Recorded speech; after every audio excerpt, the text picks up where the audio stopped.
Halo, selamat datang kembali di konten Inspiring Alumni. Bersama saya, Gia Anissa, mahasiswa Departemen Politik Pemerintahan.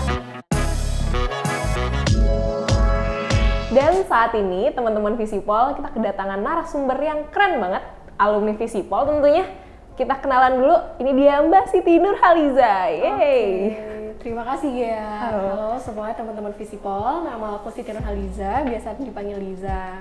Udah, itu aja. Gimana Mbak kabarnya dulu? Gimana kabarnya? Baik dong, alhamdulillah. Bisa ada di Visipol lagi setelah 5 tahun lulus ya, kurang lebih. Mengenang ya, mengenang kembali. Banyak perubahan nggak di Visipol? Banyak dong, pasti lebih maju gitu ya. Oke. Kita mulai aja. Jadi Mbak Siti Nurhaliza ini selaku Strategic Initiative Tokopedia dan saat ini udah berkarir lama ya di Tokopedia? Di Tokopedia sendiri aku baru 1 tahun kurang lebih ya teman-teman. Sebelumnya di startup lain yang kurang lebih 3-4 tahun lah. Oke. Mbak Liza tadi menyebutkan dari alumni sosiologi 2015, 5 tahun udah lulus teman-teman.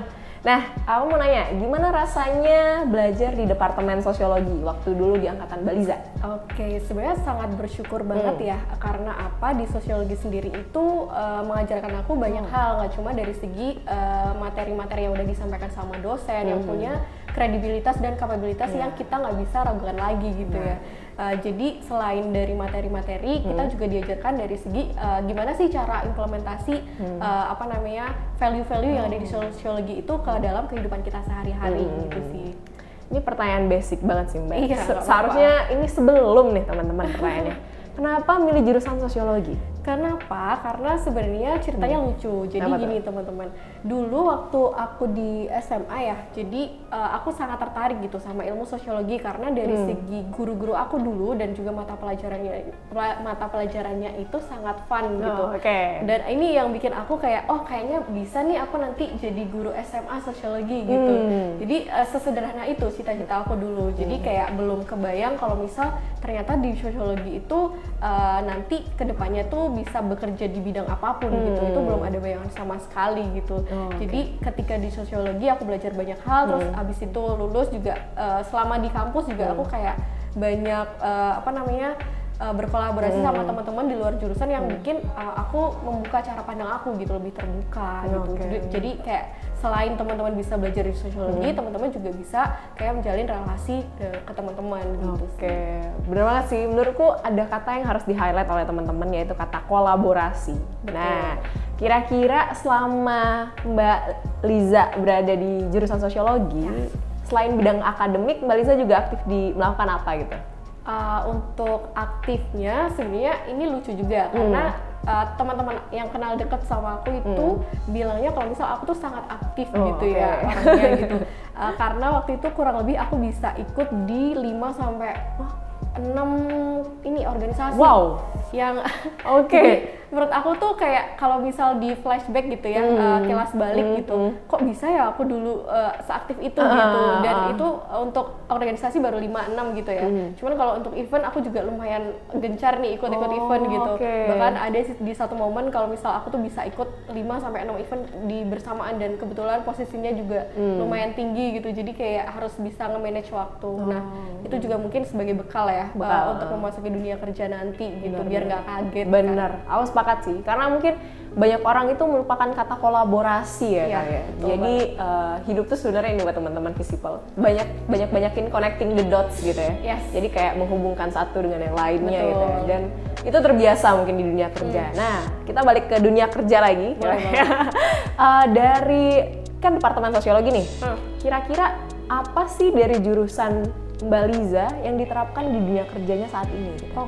Dari segi jurusan sebenarnya kita sama-sama tahu ya kalau misal jurusan itu kebanyakan nggak sesuai gitu, nggak inline, nggak sesuai sama dunia kerja gitu. Dari segi materi, dari segi pengetahuan gitu, kebanyakan malah justru kayak di luar dari apa yang kita kerjakan nanti di dunia kerja. Jadi yang paling aku gunain saat ini di dunia kerja untuk di sosiologi kemarin itu lebih kepada cara berpikir gitu. Dulu aku diajarin dari dosen-dosen kita gitu di sosiologi kalau misal kita harus critical thinking gitu. Terus habis itu harus grassroots gitu. Terus nggak boleh kayak dari segi berpikir itu atau dalam mengambil suatu masalah, mengambil suatu isu gitu nggak boleh taken for granted juga gitu. Nah itu yang menjadi bekal aku juga ketika aku menghadapi masalah-masalah yang ada di pekerjaan gitu. Dan ini sangat membantu sih karena aku jadi lebih sigap, cepat dan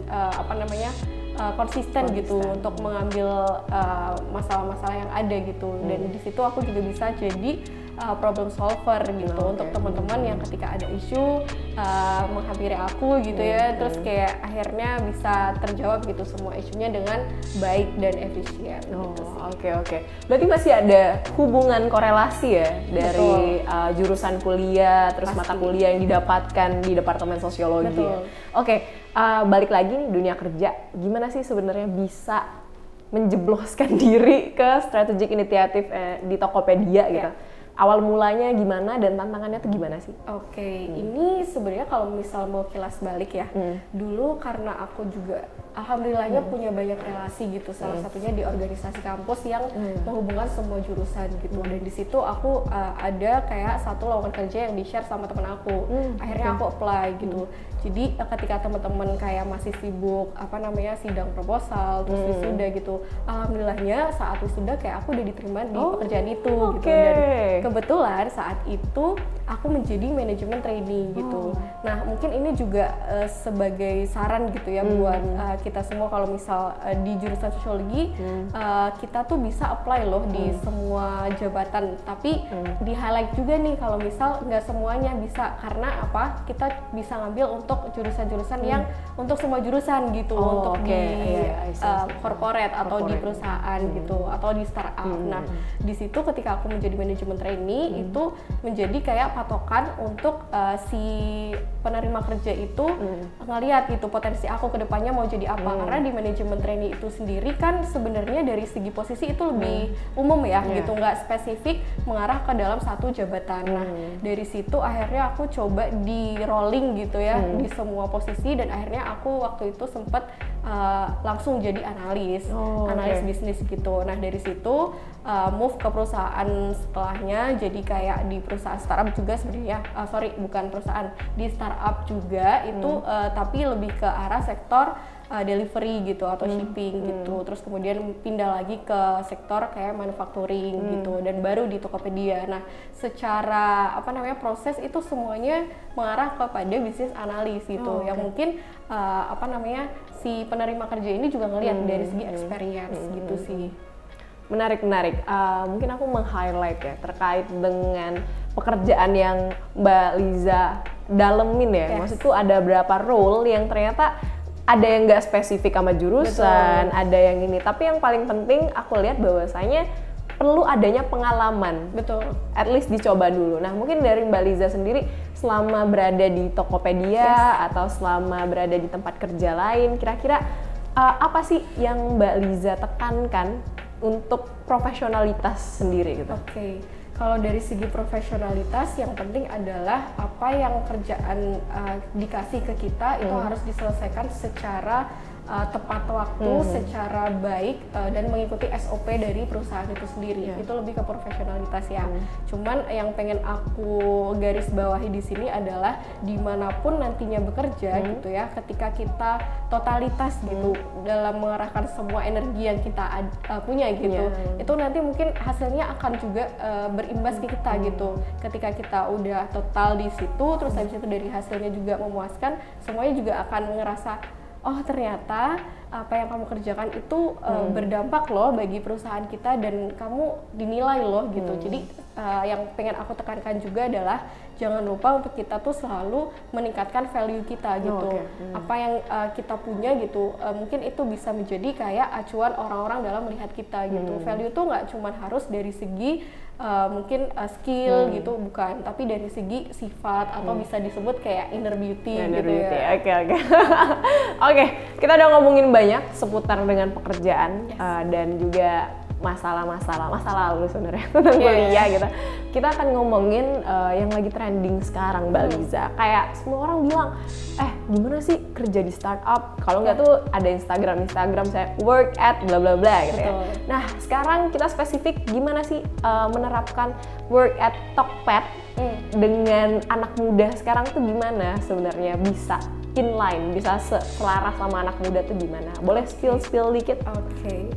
Jadi sebenarnya untuk masuk ke Tokopedia ini sendiri kita nggak gampang ya, karena kita sama-sama tahu gitu kalau misal banyak nih orang ngelihat Tokopedia sebagai perusahaan teknologi yang besar banget dan dari segi orang-orangnya juga capability-nya ada gitu. Jadi ketika aku dapat panggilan interview di Tokopedia tuh kayak masih ngerasa mimpi gitu. Karena apa? Karena kayak ini kayaknya nggak mungkin deh aku bisa masuk gitu, karena kayak masih meng-underestimate dari sisi aku itu sendiri gitu. Tapi ternyata setelah masuk apa yang aku bayangkan di Tokped dari segi work-life balance-nya itu dapat juga gitu. Karena apa, di Tokopedia itu sendiri juga menerapkan dari segi flexible working hours. Jadi apa maksudnya flexible working hour itu sendiri tuh kalian tuh boleh masuk jam berapa aja gitu, tapi selesainya juga harus mengikuti peraturan gitu, 8 jam kerja atau 9 jam kerja gitu. Jadi mau masuk siang kah, mau masuk jam 10, 11 itu terserah gitu. Berarti secara nggak langsung ya, aku nangkepnya bahwasanya dalam dunia kerja, khususnya tadi Mbak Liza sebutin terkait dengan work at Tokopedia, kita tetap santai tapi menjunjung profesionalitas. Betul. Dan menurutku yang paling di-highlight dalam suatu company itu adalah growth together-nya itu. Betul. Karena kalau misalnya SDM-nya level up, pasti company itu juga level up. Dan aku ngerasa wah itu inline banget sama pekerjaan yang Mbak Liza sekarang dapetin gitu. Nah, udah di penghujung nih ternyata Mbak Liza mungkin bisa kasih pesan-pesan dan saran untuk teman-teman Visipol. Sebenarnya saran aku tuh cukup simpel ya teman-teman Visipol. Jadi mumpung teman-teman juga masih di dunia perkuliahan yang beda banget kalau menghadapi dunia kerja ya. Sekarang itu saatnya untuk teman-teman mencoba banyak kemungkinan atau banyak kesempatan gitu di dunia perkuliahan, baik itu kayak menjalin relasi, menjalin komunikasi, ataupun kayak teman-teman bisa ikut banyak kursus gitu. Jadi nanti dari situ teman-teman bisa menemukan passion, teman-teman bisa kayak ngenalin nih jati diri teman-teman, kira-kira nanti maunya mau kemana sih di dunia kerja, mau ambil sektor apa, mau jadi apa gitu, itu udah tahu gitu. Karena jujur aja dulu sebelum aku lulus itu aku nggak tahu mau jadi apa gitu. Jadi karir path aku tuh ditemukan setelah aku 1 tahun bekerja di sebuah perusahaan gitu. Nah mungkin ini yang aku nggak mau terjadi juga di teman-teman. Jadi ketika teman-teman udah mengenali potensi diri, terus habis itu mengenali value teman-teman, itu bisa jadi kayak acuan teman-teman nanti bisa langsung masuk di dunia pekerjaan yang sesuai gitu sama minat teman-teman. Paling ke situ sih. Jadi kayak jangan ngebatesin pikiran teman-teman dan kayak menilai bahwa itu menjadi sebuah keterbatasan. Itu jangan gitu. Jadi kembangin value teman-teman, kembangin nilai diri teman-teman, terus habis itu kayak relasi itu penting sih. Benar. Jadi kayak harus coba banyak berorganisasi gitu. Benar. Itu aja paling. Itu tadi kita udah dengerin pesan dan juga saran pada teman-teman Visipol nih. Mungkin kita akan memasuki closing statement yang diberikan oleh Mbak Liza.